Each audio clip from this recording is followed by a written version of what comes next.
Hello सभी को मेरी तरफ से प्यार भरा नमस्कार। आशा करता हूँ सब अच्छे होंगे। मैं Rohit Kumar UC live channel से आपके लिए नई क्लास लेके आया हूँ। जैसे कि आपको पता है कि हमने एक सीरीज स्टार्ट की हुई है जिसमें हम पीवाईक्यू कर रहे हैं एसएससी जीडी के। आपको पता है 31 दिसंबर जो है वो एसएससी जीडी की जो है वो लास्ट डेट है। तो जिन बच्चों ने उस फॉर्म को फिल नहीं किया हुआ है तो मैं उनसे यही कहूंगा कि एक बार वो उस फॉर्म को जरूर फिल कर दे और यहाँ पे हमारे साथ यूसी लाइव चैनल पर जुड़े।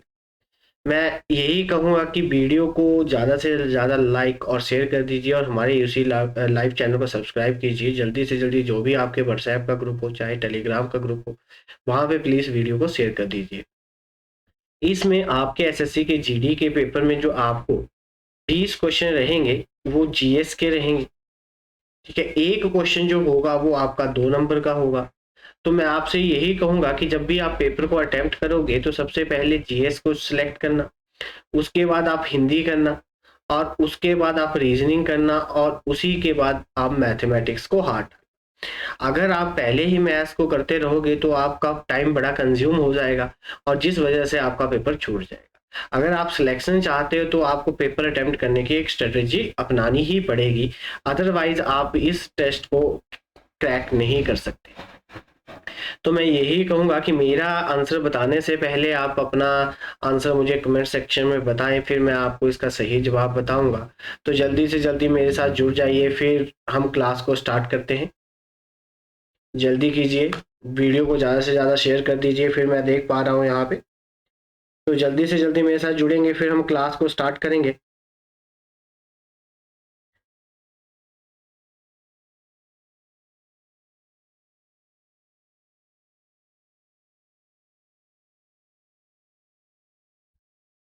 तो चलिए जी स्टार्ट करते हैं। पहला क्वेश्चन, क्वेश्चन में बोला गया है सदनम पीवी बालाकृष्णन ने किस नृत्य रूप में संगीत नाटक एकेडमी पुरस्कार जीता। तो उनके द्वारा किस उसमें पुरस्कार जीता गया। तो इसका सही आंसर क्या रहेगा, नाम क्या है, सदनम पीवी बालाकृष्णा को संगीत नाटक एकेडमी के लिए अवार्ड डांस की फॉर्म के लिए उन्हें ये प्राइज दिया गया है। तो इसका सही जवाब क्या रहेगा, जल्दी से जल्दी मुझे कमेंट सेक्शन में बताइए, फिर मैं आपको इसका सही आंसर बताता हूँ।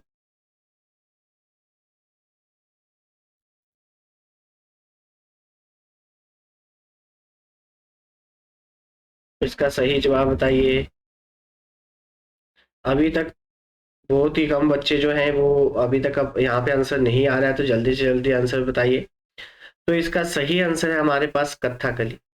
जो हमारे पास कथकली है ये हमारे पास जो डांस है, जो हमारे पास क्लासिकल डांस है, तो किस स्टेट का है, तो केरल का है। ठीक है जी।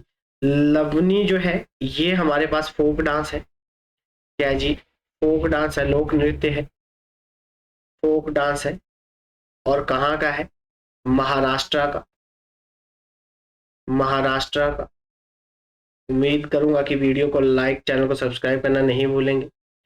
जो हमारे पास भरतनाट्यम है ये क्लासिकल डांस है, शास्त्रीय नृत्य है, तो कहाँ का है जी, तमिलनाडु का, तमिलनाडु का। और जो हमारे पास कुचिपुड़ी, जो हमारे पास शास्त्रीय नृत्य है, क्लासिकल डांस है, तो ये किस राज्य का शास्त्रीय नृत्य है, तो आंध्र प्रदेश का। किसका है जी, आंध्र प्रदेश का।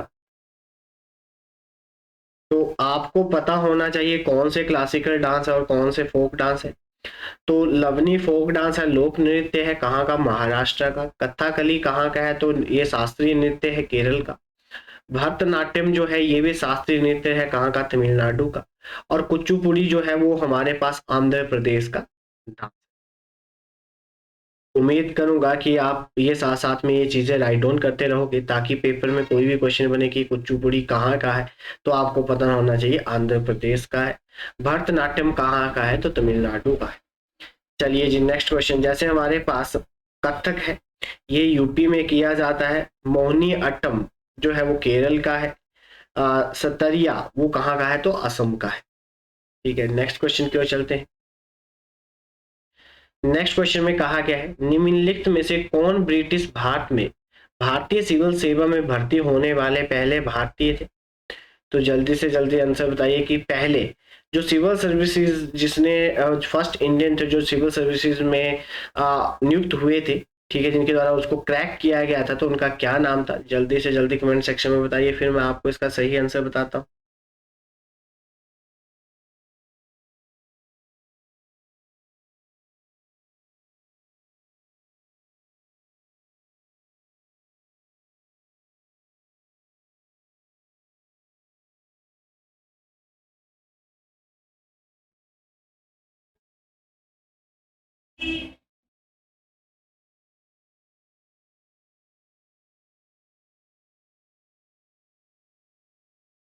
जल्दी से जल्दी।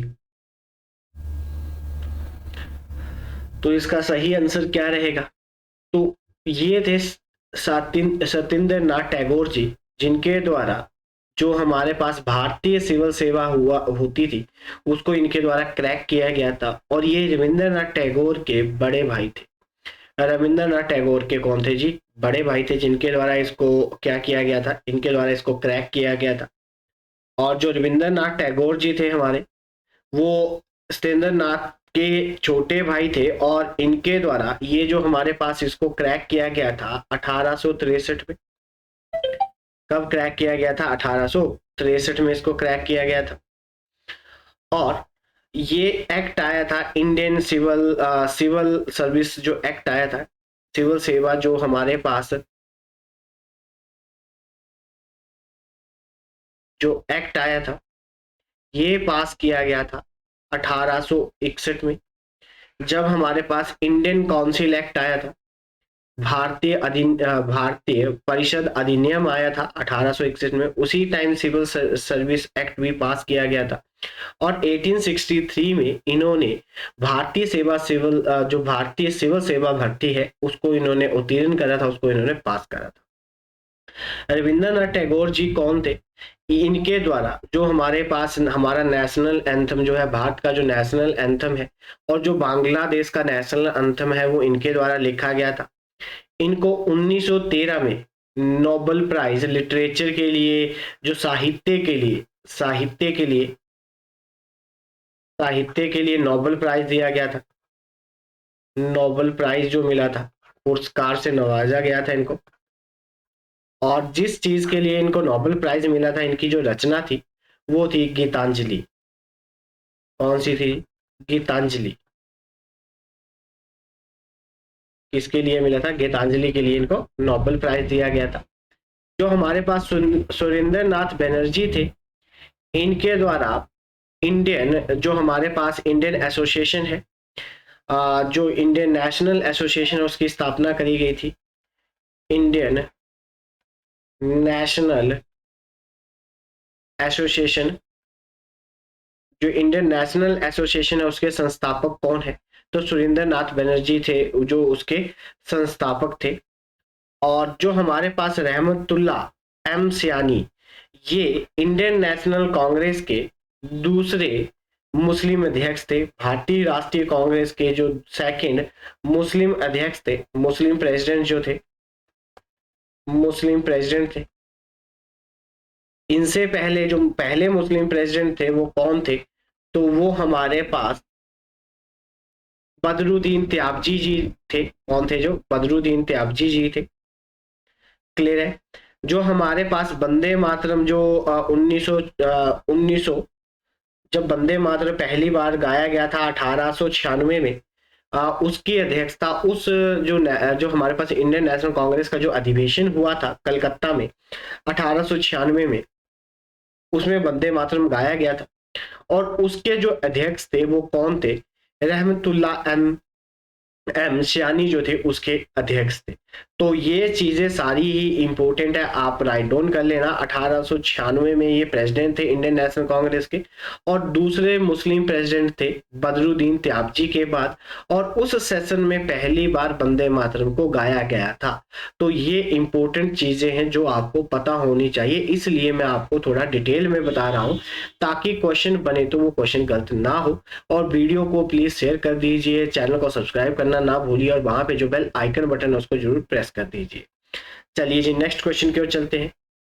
बैडमिंटन में प्रत्येक खिलाड़ी में कितने अंक होते हैं? बैडमिंटन के प्रत्येक खेल में कितने अंक होते हैं? जो बैडमिंटन का सेट होता है वो कितने का होता है, जल्दी से जल्दी बताइए। उसके बाद जो गेम है वो ओवर हो जाती है, अगर वो टाई हो जाए तो फिर वो आगे बढ़ जाती है। ठीक है जी, तो सही बताइए, इसका सही आंसर क्या होगा? इस क्वेश्चन का सही जवाब क्या रहेगा? फिर मैं आपको इसका सही आंसर बताता हूँ। जो बैडमिंटन का खेल होता है उसमें कितने अंकों का खेल होता है, उसके बाद विनर घोषित कर दिया जाता है, जिसने वो अंक पहले अर्जित कर लिए। तो इसका सही जवाब क्या रहेगा? जल्दी से जल्दी कमेंट सेक्शन में बताइए, जहां तक मैं देख पा रहा हूँ। जल्दी से जल्दी मेरे साथ जुड़िए। तो इस क्वेश्चन का सही आंसर क्या रहेगा?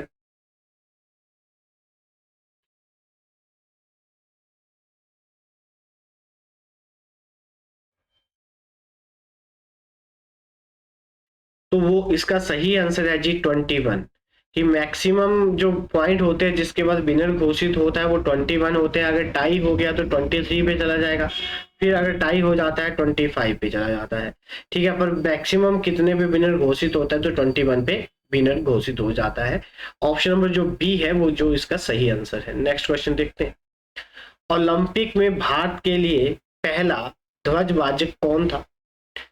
ध्वज वाहक कौन था जिसके द्वारा पहली बार जो ओलंपिक 1920 में, पहले ओलंपिक कब हुए थे?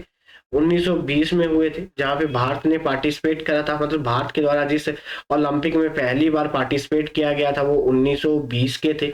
तो पूछा गया है कि उसमें जो जिसके द्वारा फ्लैग जो होता है, इंडियन जो फ्लैग है उसको लेके गए थे, तो वो कौन थे, जिनका नाम क्या था? सही आंसर बताइए, इसका सही आंसर क्या होगा?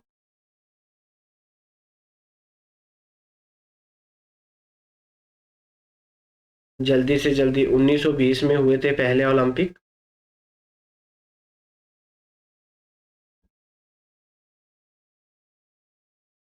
तो जल्दी से जल्दी कमेंट सेक्शन में आंसर बताइए, फिर मैं आपको इसका सही जवाब बताता हूँ।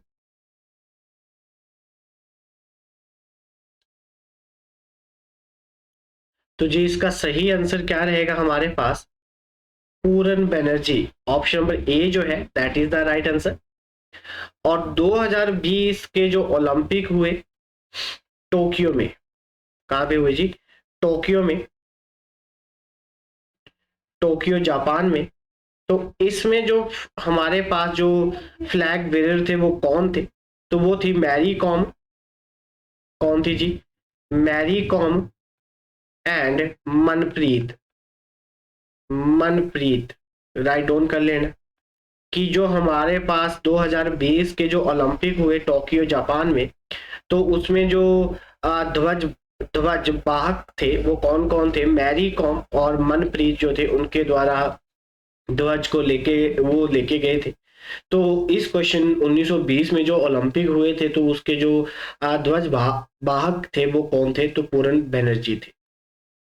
उम्मीद करता हूँ कि आप वीडियो को लाइक, चैनल को सब्सक्राइब करना नहीं भूलेंगे, और यूसी लाइव जो हमारा चैनल है वहाँ पे जो बेल आइकन बटन है उसको जरूर प्रेस करेंगे, ताकि हमारे चैनल पे कोई भी नया अपडेट आता है वो तुरंत आप तक पहुँच जाए। चलिए जी नेक्स्ट क्वेश्चन देखते हैं। महात्मा गांधी श्रृंखला के 50 रुपए के बैंक नोट का आधार रंग क्या है? कि जो नया जो हमारे पास एक नोट पब्लिश किया गया है तो उसका कलर पूछा गया है कि उसका कलर क्या है? जो महात्मा गांधी जी के नए 50 रुपए के जो नोट बनाए गए हैं तो उसका कलर पूछा गया है। आरबीआई के द्वारा इसको वो किया गया है, तो आरबीआई के द्वारा इसको चलाया गया 50 के नोट को। तो पूछा गया है कि उस नोट का कलर कैसा है। तो जल्दी से जल्दी, अगर सभी ने देखा होगा तो सभी को पता होगा कि इसका सही आंसर, सही जवाब क्या रहेगा। तो जल्दी से जल्दी कमेंट सेक्शन में बताइए।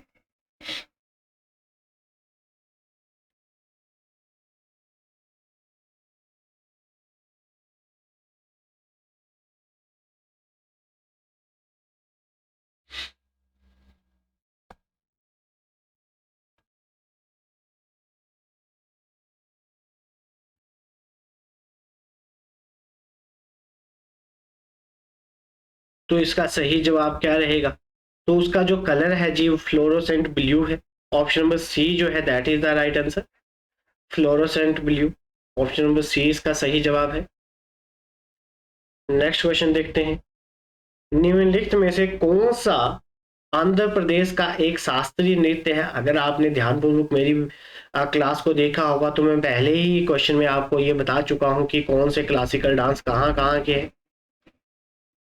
तो जल्दी से जल्दी बताइए इसका सही जवाब क्या होगा। उम्मीद करूंगा कि इसका आंसर जो है वो सभी लोग सही देंगे। बताइए जी इसका सही उत्तर क्या रहेगा। फिर मैं आपको इसका सही जवाब बताता हूं। इसका सही उत्तर क्या रहेगा। तो इसका सही उत्तर है जी हमारे पास कुच्चुपुड़ी। तो कुच्चुपुड़ी जी कहाँ का शास्त्रीय नृत्य है, तो आंध्र प्रदेश का है। भरतनाट्यम कहाँ का है, तो मैंने बताया आपको तमिलनाडु का है। मोहिनी अट्टम कहाँ का है, तो ये भी मैंने आपको बताया केरल का है। और मणिपुरी कहाँ का है, तो मणिपुर का है। उम्मीद करूंगा कि आप डांस के ऊपर तो एक क्वेश्चन हर एक पेपर में रहता है, तो उम्मीद करूंगा कि ये क्वेश्चन आपके गलत नहीं होने चाहिए डांस के ऊपर जो भी क्वेश्चन रहता है, क्योंकि मैं आपको पूरी एक्सप्लेनेशन के साथ यहाँ पे बता रहा हूँ कि कौन से स्टेट का कौन सा शास्त्रीय नृत्य है। तो उम्मीद करूंगा कि आप इनको राइट डाउन कर रहे होंगे, और आने वाला जो एसएससी जीडी का जो भी पेपर आएगा जो फैब में रहेगा, तो तब तक आपकी तैयारी बहुत अच्छी हो जाएगी।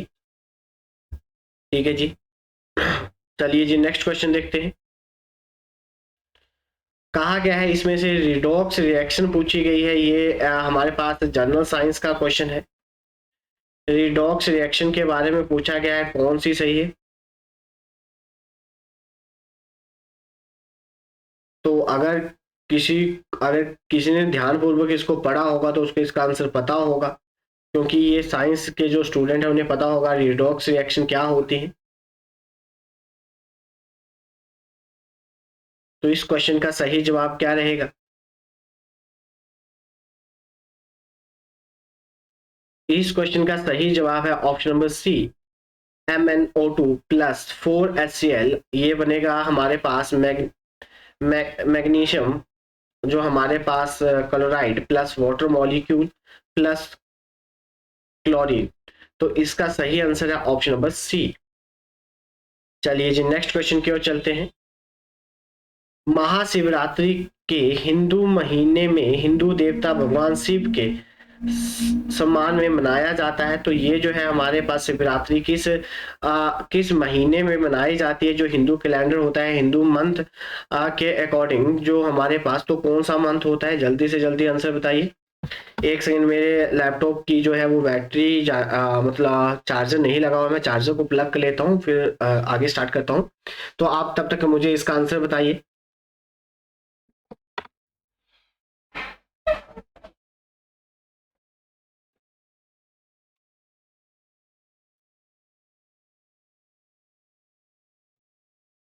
तो इसका सही आंसर क्या रहेगा।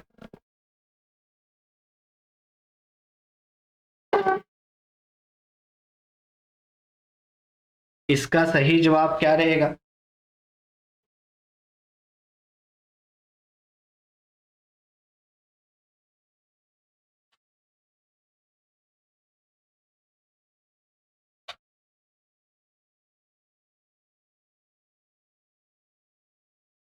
तो इसका सही जवाब बताइए जी क्या होगा।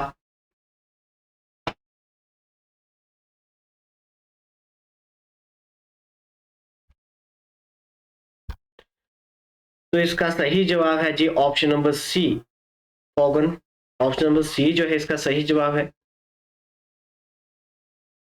चलिए जी नेक्स्ट क्वेश्चन देखते हैं। पंचवर्षीय योजना और पंचवर्षीय योजना और छठी पंचवर्षीय योजना के बीच की योजना को किस रूप से जाना जाता है। जो हमारे पास 5 ईयर प्लान और 6 ईयर जो प्लान था उसके बीच के समय को क्या कहा जाता है। तो इसका सही जवाब क्या होगा। जल्दी से जल्दी कमेंट सेक्शन में मुझे आंसर बताइए, फिर मैं आपको इसका सही जवाब बताता हूँ।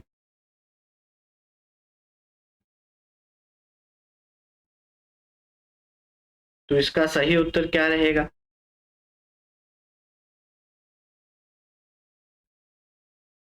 इसका सही जवाब रहेगा जी option number C, rolling. Option number C क्या है, इसका सही जवाब है। चलिए जी नेक्स्ट क्वेश्चन देखते हैं।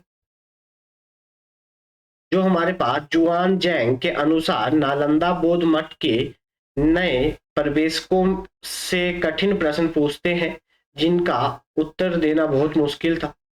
कि जो हमारे पास एक चाइनीज जो हमारे पास यात्री थे, उन्होंने कहा था कि नालंदा में जो बुद्धिस्ट मोनिस्ट्री है, वहां पे जब एंट्री की जाती है तो बहुत ही डिफिकल्ट क्वेश्चन पूछे जाते थे। तो किससे कौन उनसे बहुत ही जो है डिफिकल्ट क्वेश्चनों को पूछता था, वो कौन था? तो इसका सही आंसर क्या होगा?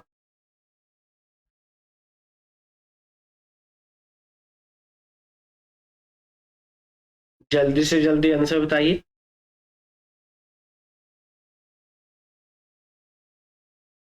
तो इसका सही आंसर क्या रहेगा? तो इसका सही आंसर है जी हमारे पास गेट कीपर। जो द्वारपाल हुआ करते थे वो उनसे बहुत डिफिकल्ट क्वेश्चन पूछा करते थे। ऑप्शन नंबर जो बी है that is the right answer. चलिए नेक्स्ट क्वेश्चन की ओर चलते हैं। अक्टूबर 2022 तक भारतीय भारतीय कम्युनिस्ट पार्टी के महासचिव कौन थे? जो general secretary of the communist party है भारत भारत के 2022 अक्टूबर तक, तो वो कौन थे? तो इसका सही उत्तर क्या रहेगा?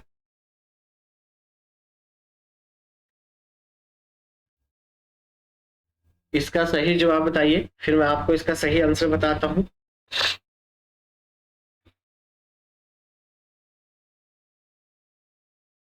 जल्दी से जल्दी कमेंट सेक्शन में आंसर बताइए। तो इसका सही आंसर है हमारे पास डी राजा। ऑप्शन नंबर जो बी है that is the right answer. चलिए जी नेक्स्ट क्वेश्चन देखते हैं। स्किल इंडिया मिशन जो है वो स्टार्ट किया गया था चेयर्ड बाई, तो जो स्किल इंडिया मिशन है वो किस काउंसिल के द्वारा, जो काउंसिल जो एक परिषद है जिसके द्वारा इसको चलाया जाता है, उसके जो चेयरपर्सन होते हैं वो कौन होते हैं? स्किल इंडिया कि हर एक बच्चे की जो है वो स्किल को डेवलप कीजिए ताकि वे अपने रोजगार कमा सके और अपना परिवार को चला सके। तो ये जो है एक हमारे पास स्कीम चलाई गई है। तो इसके जो अध्यक्ष होते हैं, जो चेयरपर्सन होते हैं, वो कौन होते हैं? तो इसका सही जवाब क्या रहेगा? जल्दी से जल्दी कमेंट सेक्शन में आंसर बताइए।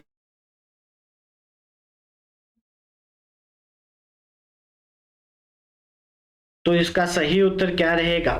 प्रधानमंत्री। ऑप्शन नंबर सी जो है that is the right answer. जो नीति आयोग है जो नीति आयोग है उसके भी जो हमारे पास अध्यक्ष है वो कौन है? तो वो भी कौन से है? प्राइम मिनिस्टर है। ऑप्शन नंबर सी जो है इसका सही जवाब है। चलिए जी नेक्स्ट क्वेश्चन देखते हैं। जो हमारे पास कल घरेलू उत्पाद में अर्थव्यवस्था के प्रत्येक क्षेत्र द्वारा किए गए योगदान को क्या कहा जाता है? कि जो हमारे पास इकॉनमी में जो हमारे पास कंट्रीब्यूट करता है हर एक सेक्टर, वो जीडीपी में जो इकॉनमी होती है, जो इकॉनमी इनटू जीडीपी, हर एक सेक्टर प्रत्येक सेक्टर जो है वो उसकी जो इकॉनमी जीडीपी में कंट्रीब्यूट करती है, उसको क्या कहा जाता है? तो ये इकॉनमी का क्वेश्चन है। इकॉनमी का क्वेश्चन है, तो इसका सही आंसर क्या रहेगा? जल्दी से जल्दी कमेंट सेक्शन में मुझे इसका आंसर बताइए।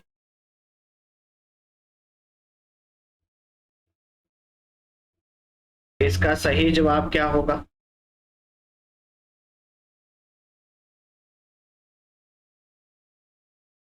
तो इसका सही आंसर रहेगा option number A, structural composition, संरचनात्मक संरचना। ऑप्शन नंबर ए जो है that is the right answer. चलिए जी नेक्स्ट क्वेश्चन देखते हैं। घुमंत चरवाहे अपने जानवरों के साथ के लिए एक स्थान से दूसरे स्थान पर जाते हैं और परिभाषित मार्गों पर करते हैं। ठीक है जी, तो कहा गया है कि इसका सही आंसर क्या रहेगा? इस क्वेश्चन का जल्दी से जल्दी आंसर बताइए मुझे। मैं कमेंट सेक्शन में देख पा रहा हूँ अभी तक मुझे बहुत ही कम बच्चे जो है वो यहाँ पे पार्टिसिपेट कर रहे हैं। तो इसका सही आंसर क्या होगा?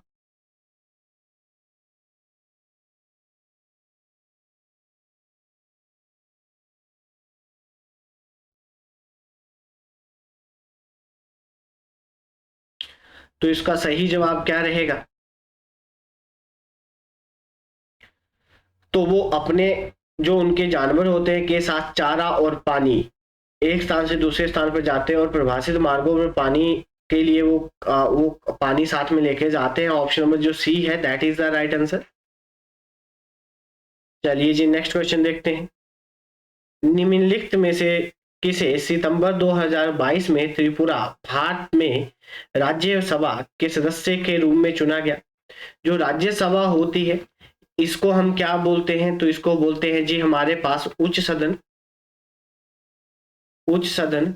और ये जो हमारे पास सदन होता है ये स्थायी सदन होता है, ये कभी भी डिसॉल्व नहीं होता।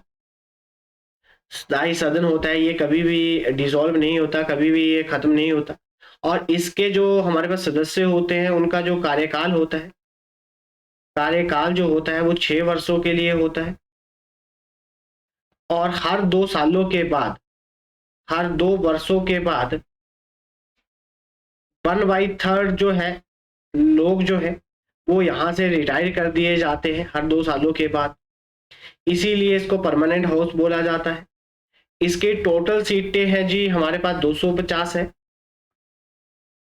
जिसपे 238 पे जो है वो जो लोग आते हैं वो हमारे पास राज्य प्लस केंद्र शासित प्रदेश से आते हैं, केंद्र शासित प्रदेशों से आते हैं। और 12 जो होते हैं जिनको राष्ट्रपति के द्वारा चुना जाता है, राष्ट्रपति के द्वारा चुना जाता है, राष्ट्रपति के द्वारा चुना जाता है जो 12 लोग होते हैं। और ये जो होते हैं ये किस फील्ड के होते हैं? साइंस से होते हैं। जो हमारे पास साइंस साइंस से होंगे, या हमारे पास लिटरेचर से होंगे, या हमारे पास सोशल से होंगे, समाज से जो हमारे पास समाज सेवी होंगे। तो उनमें से इन को चुना जाता है, इन 12 लोगों को। और ये कौन चुनता है? तो ये पावर जो होती है ये राष्ट्रपति जी के पास होती है, राष्ट्रपति जी के द्वारा उन्हें चुना जाता है। तो अभी हाल ही में कहा गया कि जो राज्यसभा के मेंबर को इलेक्ट किया गया है त्रिपुरा से 2022 के लिए, तो सितंबर में, तो उनका क्या नाम है? तो इसका सही आंसर क्या होगा? तो इस क्वेश्चन का सही आंसर है जी बिप्लब कुमार देव। ऑप्शन नंबर डी जो है that is the right answer. उम्मीद करूंगा कि आप वीडियो को लाइक, चैनल को सब्सक्राइब करना नहीं भूलेंगे। नेक्स्ट क्वेश्चन देखते हैं। भारतीय संविधान का वे कौन सा अनुच्छेद है जीवन और व्यक्तिगत स्वतंत्रता की सुरक्षा से संबंधित है? जो protection of the life and the personal liability के बारे में बताता है, कौन सा अनुच्छेद बताता है? ये जो अनुच्छेद है ये हमारे पास मौलिक अधिकार, जो हमारे मौलिक अधिकार है उसमें आते हैं, जो हमारे पास फंडामेंटल राइट्स है। ठीक है, मौलिक अधिकार जो आते हैं वो भाग 3 में आते हैं। और अनुच्छेद अनुच्छेद 12 से लेकर 35 तक रहते हैं। अगर इसके साथ कोई भी हनन होता है तो आप सुप्रीम कोर्ट में अपील कर सकते हो अनुच्छेद आर्टिकल 32 के तहत, और हाई कोर्ट में चैलेंज कर सकते हो आर्टिकल 226 के तहत। ठीक है, तो ये आपके मौलिक अधिकार होते हैं। इसके साथ कोई भी आपके साथ छेड़छाड़ करता है, अगर आपके मौलिक अधिकारों का कोई हनन करता है तो आप उसको बोल सकते हो कि मैं सुप्रीम कोर्ट या हाई कोर्ट में आपको घसीट सकता हूं। और आर्टिकल 32 और आर्टिकल 226 है, क्योंकि जो हर एक बंदा सुप्रीम कोर्ट में नहीं पहुंच सकता, इसीलिए ये पावर हाई कोर्ट के पास भी दे दी है। आर्टिकल 226 जो है वो इसके बारे में बात करता है। तो इसमें जो क्वेश्चन में पूछा गया तो इसका सही आंसर है हमारे पास आर्टिकल 21। आर्टिकल 21 जो है जो इसके बारे में बात करता है। आर्टिकल 19 जो है हमारे पास जो फ्रीडम देता है, हमारे पास राइट टू फ्रीडम। ठीक है, हम अपनी आज़ादी से बोल सकते हैं, कहीं भी घूम सकते हैं, हमें कोई भी रोक टोक नहीं सकता। आर्टिकल 21A जो है वो राइट टू एजुकेशन आता है, राइट टू एजुकेशन आता है, जिसको 2002 में ऐड किया गया था, जब 86 हमारे पास अमेंडमेंट किया गया था, 86 संविधान संशोधन किया गया था। ठीक है, अमेंडमेंट किया गया था, अमेंडमेंट किया गया था 2002 में, जब राइट टू एजुकेशन को लेके आए थे। और इसमें 6 साल से 14 साल के बच्चों को जो है वो एजुकेशन जो है वो फ्री एजुकेशन है, फ्री एंड कंपलसरी एजुकेशन है। ठीक है जी, उम्मीद करूंगा कि आप वीडियो को लाइक और चैनल को सब्सक्राइब करना नहीं भूलेंगे, और वहां पे जो बेल आइकन बटन है उसको जरूर प्रेस करेंगे, ताकि हमारे चैनल पे कोई भी नया अपडेट आता है वो तुरंत आप तक पहुंच जाए। तो वीडियो को ज़्यादा से ज़्यादा शेयर कर दीजिए, ताकि हमारे साथ ज़्यादा से ज़्यादा लोग जुड़ सकें। और इस वीडियो को लाने का यही फायदा है कि आपकी जो तैयारी है वो अच्छे से होती रहे। मैं PYQ इसीलिए करवा रहा हूँ, और उसको एक्स्ट्रा में एक्सप्लेन करवा रहा हूँ, इसीलिए एक्सप्लेन करवा रहा हूँ। एक हमारे पास आर्टिकल 21 में राइट टू प्राइवेसी का जो अधिकार है वो भी इसी में डाला गया है। और इसको कब इंक्लूड किया गया था? 2019 में, जब हमारे पास 2018 में जब हमारे पास एक केस आया था, के पुट्टास्वामी केस आया था, उसके अनुसार राइट टू प्राइवेसी बनाया गया था। चलिए जी, नेक्स्ट क्वेश्चन देखते हैं। निम्नलिखित में से कौन सा मामला आपराधिक कानून का मामला नहीं है, जो हमारे पास क्रिमिनल लॉ के केस में नहीं आता है? तो इसका सही आंसर क्या है? मर्डर भी क्रिमिनल में आता है, दहेज के लिए किसी को उत्पीड़न करना वो भी आता है, चोरी भी आती है। तो कौन सा बचा जी? जो हमारे पास तलाक के मामले हैं ये क्रिमिनल लॉ में नहीं आते, जो हमारे पास IPC की धारा 1860, इंडियन पिनल कोड जो है वो 1860 के तहत ये बात कही गई है। तो आपको पता होना चाहिए कि जो तलाक के मामले हैं वो इसमें नहीं आते हैं। चलिए जी, नेक्स्ट क्वेश्चन की ओर चलते हैं। जनसंख्या जो गणना 2011 के अनुसार भारत में सबसे अधिक महिला साक्षरता दर वाले राज्य का नाम बताइए, जहां पे फीमेल लिटरेसी सबसे ज्यादा है भारत में। 2011 के जो जनसंख्या गणना के अनुसार पूछा गया है।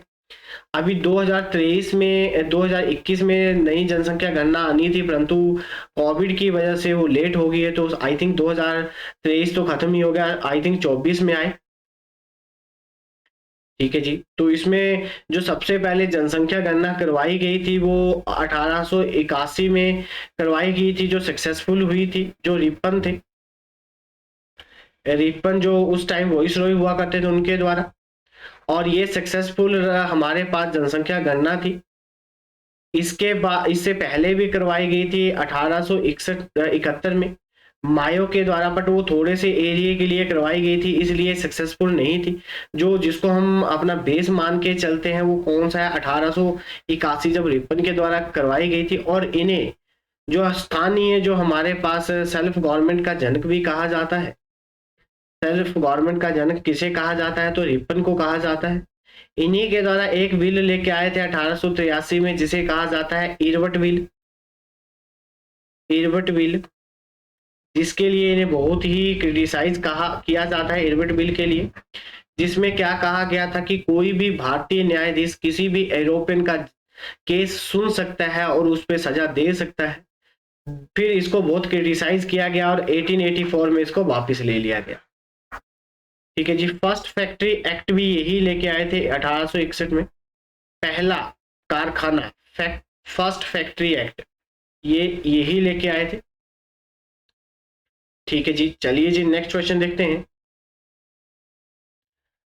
मानव शरीर में भोजन एक निरंतर नहर से गुजरता है और जो गुद्दे में छोर से शुरू होता है।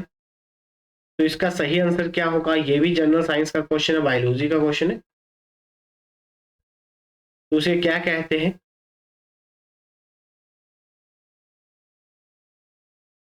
तो इस क्वेश्चन का सही आंसर क्या होगा? जल्दी से जल्दी कमेंट सेक्शन में बताइए, फिर मैं आपको इसका सही आंसर बताता हूँ।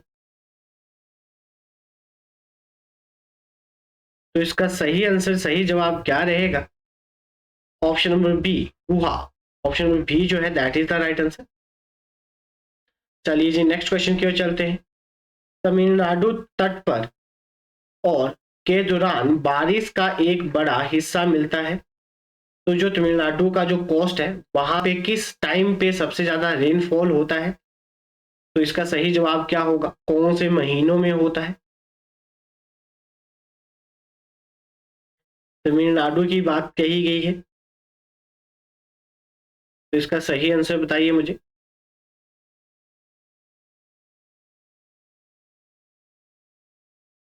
जल्दी से जल्दी। फिर मैं आपको इसका सही जवाब बताता हूँ, जल्दी से जल्दी वीडियो को शेयर कर दीजिए। और ये जो चीजें हैं ये आपको आपके आने वाले एग्जाम में काफी फायदा पहुंचाने वाली हैं, तो क्लास को मिस ना करें। तो इसका सही आंसर क्या होगा जी? अक्टूबर और नवंबर। अक्टूबर और नवंबर, ऑप्शन नंबर जो बी है वो इसका सही आंसर। उम्मीद करूंगा कि आप वीडियो को लाइक, चैनल को सब्सक्राइब करना नहीं भूलेंगे और हमारे साथ ऐसे ही यूसी लाइव पर जुड़े रहेंगे। आप मेरे साथ यहाँ पे जुड़े उसके लिए मैं आपका बहुत ही धन्यवाद करना चाहूंगा।